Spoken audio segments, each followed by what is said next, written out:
Terceira Era, capítulo 18b, a geografia de Eriador. Yo! Sejam muito bem-vindos a mais um ovo de Páscoa gigante e hoje nós vamos falar um pouquinho da geografia de Eriador. Mas, antes de começar o vídeo, eu recomendo fortemente que você assista o capítulo 1b da Terceira Era, a geografia de Arnor. Isso porque o reino dos Dúnedain do Norte compreende a maior parte de Eriador e como eu já falei das cidades por lá, eu não vou falar delas aqui. Encare esse vídeo como a parte 2 daquele lá, ok? Vamos lá. Eriador é essa vasta região localizada entre o reino élfico de Lindon, tendo as Montanhas Azuis como fronteira, e a região de Hovanion, tendo as Montanhas da Névoa como a fronteira. Habitada pelos povos livres da Terra-média, a região de Eriador foi o palco dos mais importantes eventos durante a Segunda e Terceira Era, como vocês já viram aqui no canal. Vários reinos já tiveram a sua ascensão e queda aqui em Eriador, e são esses: Arnor, o reino dos Dúnedain, que teve a sua fundação no ano 3320 da Segunda Era e foi dividido no ano 861 da Terceira Era. Arthedain, reino também dos Dúnedain, fundado em 861 da Terceira Era e abandonado em 1974 da Terceira Era. Cardolan, um reino também dos Dúnedain, também fundado em 861 da Terceira Era e teve sua queda em 1636 da mesma era. Rhudaur, reino também dos Dúnedain, também fundado em 861 da Terceira Era e conquistado e anexado por Angmar em 1409 da mesma era. E falando neles, temos Zangmar, o Reino dos Bruxos, fundado em 1300 da Terceira Era e completamente destruído em 1975 da mesma era. Ainda em Eriador tivemos também o Reino Élfico de Eregion, que foi um reino dos Noldor, fundado entre o ano 700 e 750 da Segunda Era e destruído em 1697 também da Segunda Era. Mas os anões não quiseram ficar de fora, e aqui também houveram outrora os Salões de Thorin, o reino do povo de Durin, fundado em 2802 da Terceira Era e abandonado em 2941 da mesma era. Vale ressaltar que algumas partes de Eriador também já pertenceram ao reino de Númenor durante a Segunda Era, como a cidade portuária de Tarbad, entre outras. E sinceramente eu lembrei disso agora, então não tem imagem para acompanhar, desculpa. E por fim nós temos o Condado, que não é bem um reino, mas é quase isso. O Condado é a terra dos Hobbits, fundado no ano 1601 da Terceira Era e ainda existente até onde a história da Terra-média é contada. E quanto à etimologia, Eriador tem duas versões diferentes. A primeira vem do Sindarin, derivado do Noldorin, que traduz para terra isolada. Já a outra vem do idioma dos elfos silvestres, descendente dos Nandor, que significaria algo como terra solitária. O que pra mim não faz sentido nenhum, porque de isolada Eriador não tem nada, já que ela fica bem no meio de todas as outras terras onde acontecem todas as coisas da Terra-média, inclusive em Eriador acontece mais da metade dos eventos históricos. E, como você pode ver pela apresentação do vídeo, de solitária essa terra não tem nada, já que quase todos os povos da Terra-média em algum momento passaram ou moraram ali. Mas enfim. Vamos à geografia de fato de Eriador, mas para começar a falar dela, primeiro nós precisamos estabelecer as fronteiras dessa região. Ao norte, a região termina na Baía Congelada de Forokel. Ao leste, Eriador termina nas Montanhas da Névoa. Ao sul, a região encontra seu limite no rio Glanduin, e mais à frente, no rio Gwathlo. Por fim, a oeste, Eriador se limita ao mar e às Montanhas Azuis. Isso tudo que eu estou falando, é claro, se aplica à Segunda e à Terceira Era da Terra-média, já que nos dias antigos a geografia do mundo, e consequentemente dessa região também, era bem diferente. Sendo assim, vamos começar nosso tour pelo sub-reino de Eregion, que significa Terra dos Azevinhos, e Sindarin, e ficava a oeste das Montanhas da Névoa, próximo ao Portão de Moria. Dependendo da versão que você escolher, Eregion foi fundado pelos Noldor ou por Galadriel e Celeborn. Algumas versões dizem ainda que Eregion foi governada por um tempo por Galadriel e Celeborn e depois por Celebrimbor da Casa de Fëanor. Já outras dizem que Celebrimbor a governou desde o início, mas se a gente entrar nessa conversa de versões do Legendário, vamos todos ficar malucos. E foi justamente para evitar essa loucura de várias versões e coisas e não sei o que torna a leitura de Tolkien mais complicada e pesada, que eu criei esse canal com uma versão só, que eu particularmente acho mais fácil de explicar, entender e às vezes até mesmo adaptada. Coisa que eu já expliquei 200 trilhões de vezes por aqui, mas mesmo assim ainda tem gente que vira e fala: porra, tá errado isso aí, cara, isso aí não tem nada a ver não, isso aí eu li lá no... O povo aqui era majoritariamente Noldor, e os elfos de Eregion viviam em harmonia com os anões de Khazad-dûm, que era ligada à capital do reino por uma estrada.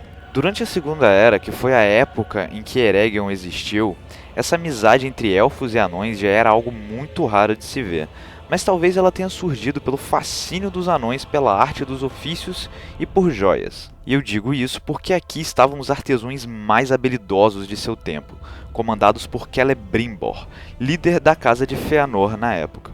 Em Eregion, foram forjados os Anéis de Poder pelo próprio Celebrimbor, que foi enganado por Anatar, o disfarce de Sauron, que mais tarde destruiu o Reino Élfico.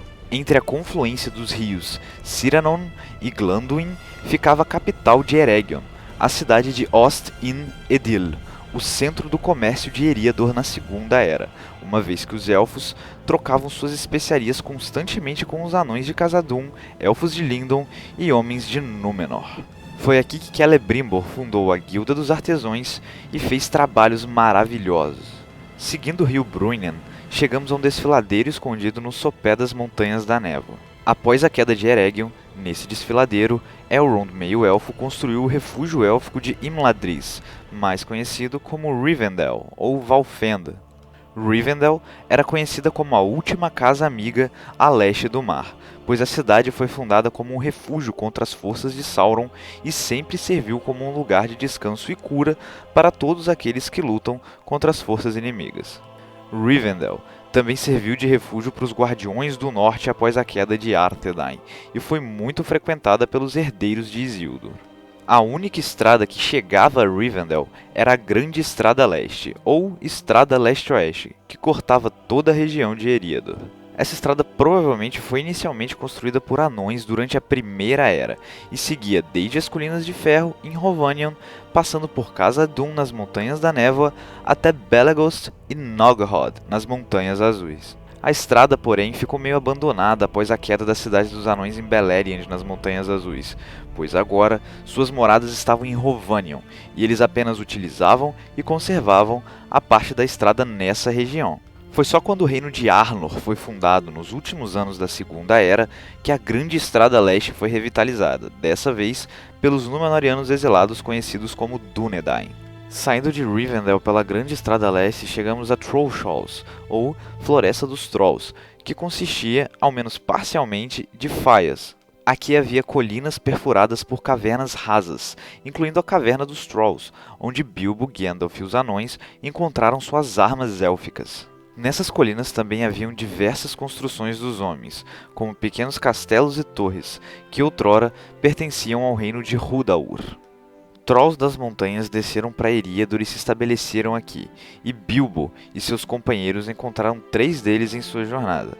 Esses Trolls originalmente vieram das montanhas conhecidas como Ethenmoors, ou Trollfells. Aqui provavelmente ficava o Monte Gram, de onde os orcs que atacaram o condado e foram derrotados na Batalha dos Campos Verdejantes vieram, mas a sua localização exata é impossível saber.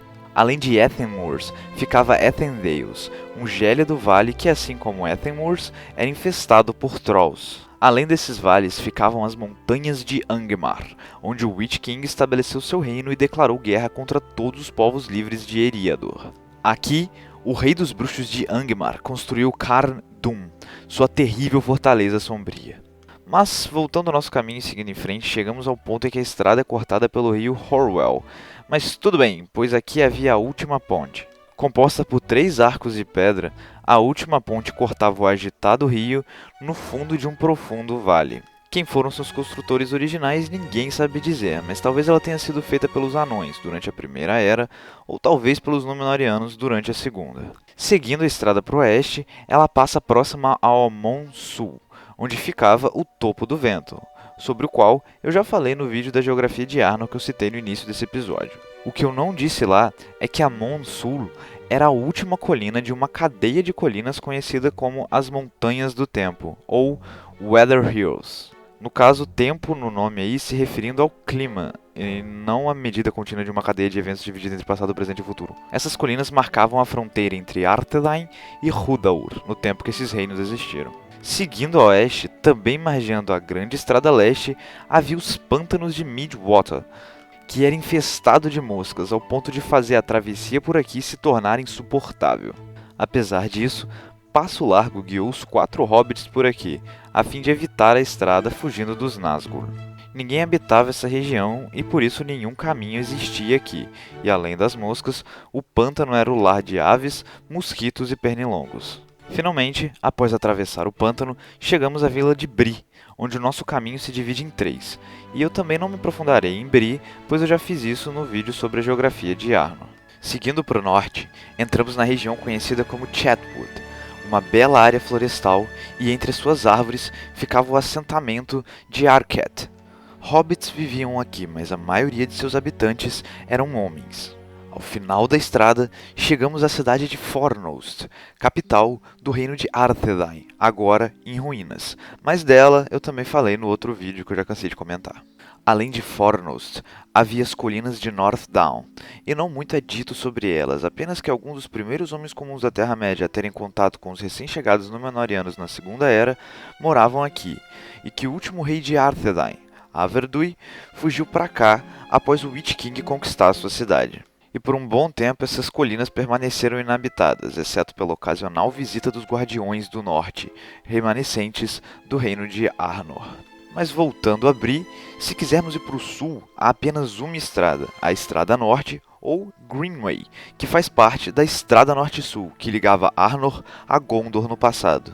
Saindo de Bree, a Greenway começa em um desfiladeiro conhecido como Andrath, formado no meio de 2 cadeias de colinas.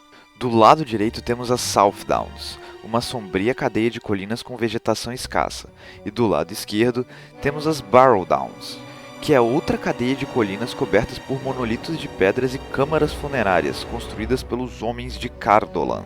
Nessas enevoadas e cinzentas colinas foram enterrados muitos Dúnedain que pereceram durante a Grande Praga, e quando Angmar atacou e conquistou Cardolan, o Witch King fez com que os mortos da praga se levantassem e vagassem por aqui, se tornando as criaturas tumulares, razão pela qual todos evitavam passar por Barrow Downs.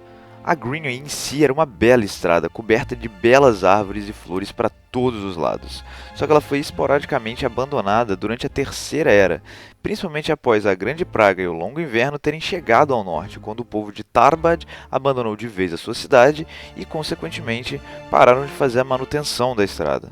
E esse caminho terminava no rio Gwathla, na ponte de Tarbad, onde se juntava com a Grande Estrada Norte-Sul. Mas adivinha só, não falarei de Tarbad aqui, porque eu já falei no outro vídeo.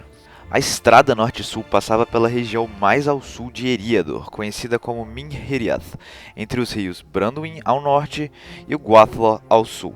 E não existem muitos pontos de interesse aqui para serem comentados, a não ser pela floresta de Erenvorn, que fica em um cabo margeando o litoral. E essa floresta provavelmente cobriu uma área muito maior do que agora, mas durante a Segunda Era, os Númenóreanos chegaram à Terra-média e estabeleceram o porto de Londaer, do qual não falo, e Tarbad, e provocaram um grande desmatamento pela construção de seus navios. E para piorar essa situação, durante a grande campanha de Sauron por Eriador, suas tropas queimaram todas as árvores em seu caminho.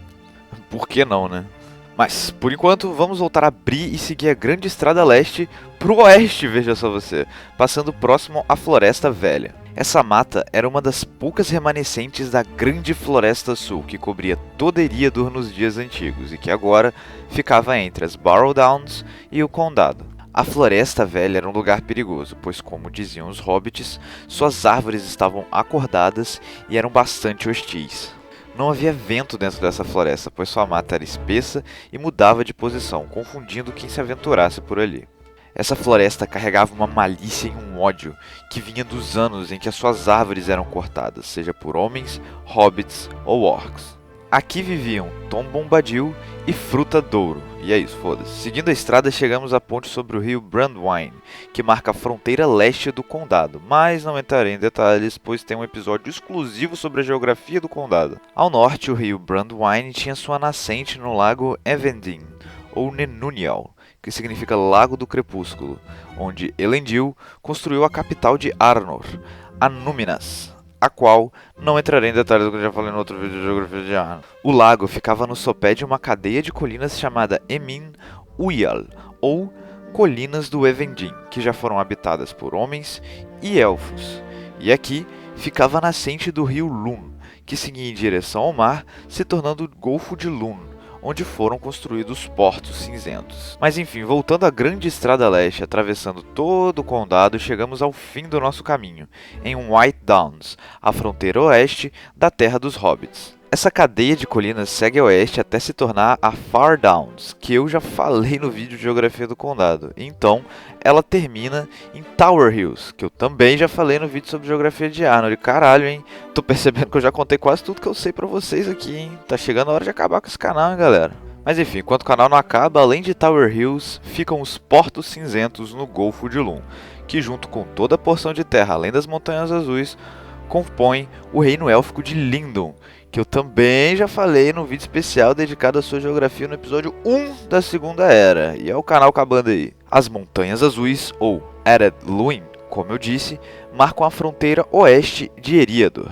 As Montanhas Azuis foram criadas pelos Valar, e se você quiser saber um pouco mais da história ancestral dessa cordilheira, confere o vídeo de Geografia de Arda, que é o 3B da Terceira Era. E eu vou deixar aqui na descrição o link de todos os episódios que eu comentei aqui. E se você acompanha o canal desde a Primeira Era, você sabe que as Montanhas Azuis dividiam Beleriand de Eriador, e que aqui existiam as cidades dos anões de Belegost e Nogrod. Após a Guerra da Ira, a cordilheira foi partida no meio e as cidades dos anões se tornaram ruínas, que só foram ser repovoadas após os anões de Khazad-dûm terem acordado um Balrog e terem sido expulsos de lá, fazendo com que alguns retornassem para cá. Mas foi só quando Smaug atacou Erebor que muitos outros anões do povo de Durin vieram se refugiar aqui e estabelecer uma espécie de reino, já que Thrain II, o rei do povo de Durin na época, estava entre os refugiados. Porém, Thrain II deixou o lugar e foi capturado pelo necromante em Dol Guldur, deixando seu filho, Thorin, Escudo de Carvalho, no comando do povo de Durin. A morada dos anões nas Montanhas Azuis então passou a ser conhecida como Salões de Thorin, e assim permaneceu até que retornassem a Erebor, quando a maioria da população abandonou o lugar. Mas enfim, voltando ao finzinho da grande estrada leste, em White Downs, o único caminho que podemos seguir é para o sul, pegando a estrada norte-sul, em direção a Gondor. Eventualmente nos deparamos com o rio Brandywine, e a única forma de atravessar é por Sarnford, uma construção guardada pelos Dúnedain do norte. E do Sarnford, nós seguimos a estrada até a encruzilhada com a Greenway. Seguindo mais ao sul, chegamos até a ponte de Tarbad, que atravessa o rio Guathlor, e além dela, existe a região de Enedwaith, que fica entre a região de Eriador e Gondor. Essa região já pertenceu a Gondor em algum ponto da história, mas não mais, se tornando apenas um lugar intermediário entre o sul e o norte do oeste da Terra-média. Enedwaith já foi uma vasta região florestal, como eu disse, mas acabou sendo completamente desmatada durante a Segunda Era. E os selvagens que viviam aqui, que eram conhecidos como os Dunlendings, ou foram se refugiar no que sobrou da floresta de Erin Vorn, ou foram para o sopé das Montanhas da Neva, na terra de Dunland. Dunland fazia parte de Enedwaith e era uma região fértil e muito agradável, o que atraiu a maioria da população Dunlending após o desmatamento de sua antiga morada causada pelos Númenóreanos e por Sauron. E até alguns hobbits que estavam deixando os vales do Anduin após atravessar as Montanhas da Névoa rumaram ao sul e se estabeleceram em Dunland, e eles viviam em harmonia com os Dunlendings. Agora, quem não viveu muito tempo em harmonia com os Dunlendings foram os Rohirrim, pois os dois viviam se atracando no desfiladeiro de Rohan, que era a fronteira do reino de Rohan com a terra de Dunland. Mas vamos deixar essa história para um futuro episódio especial sobre a geografia de Rohan, que dessa terra eu ainda não falei. Até lá e tchau!